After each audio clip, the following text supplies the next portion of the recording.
मेरे गांव को शहर से जोड़ती हुई सिर्फ एक नीले रंग की बस हुआ करती थी।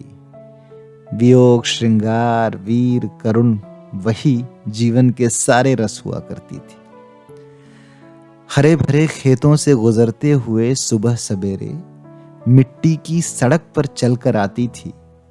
घरों के चूल्हे जलते थे उसके हिसाब से जब वो 7:45 का हॉर्न बजाती थी।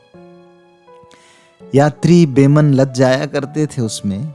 हर किसी की अपनी कोई लाचारी थी। कहीं बीमारी, कचहरी की मजबूरियां, तो कहीं सपनों के परीक्षा की तैयारी थी। घुर घुर करते हुए वो ऐसे रेंग कर चलती जैसे उसका भी शहर जाने का मन नहीं है।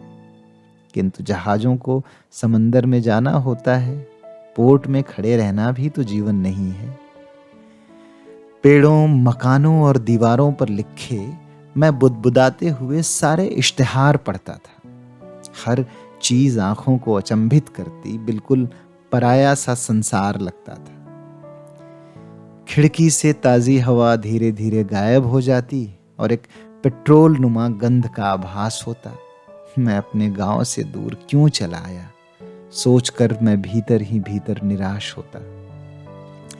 कपसेठी, बड़ौरा, जनसा और लोहता छप से गए थे जेहन में ये सारे पड़ाव।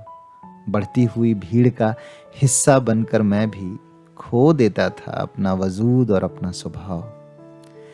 जिनके नसीब में विंडो सीट होती, निश्चिंत बैठ जाते मानो वही बुद्ध हैं, और जो बेचारे खड़े रह गए वे इस सारी व्यवस्था पर क्रुद्ध हैं।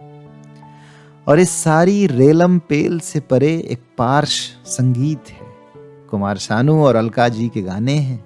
प्यार, बेवफाई, दर्दे दिल, जुदाई, हर किसी को गम भुलाने के अपने बहाने हैं। जैसे तैसे शहर पहुंचकर हम सबको इस रफ्तार भरी भीड़ में खो जाना था। अस्पताल, कॉलेज, कचहरी, दुकान, हर किसी का एक अस्थायी ठिकाना था। दिन भर पूरे अधूरे काम जैसे तैसे निपटाकर 3:40 तक हम बस अड्डे लौट आते। शहर की धूप में भी दूर से वो बस खड़ी दिखती और उसमें बैठ गांव के सुकून की छांव पाते। फिर से वही पड़ाव, वही मकान, लिखा हुआ वही इश्तिहार होता, लेकिन घर लौटने का अलग आनंद, मन में एक अलग सा खुमार होता।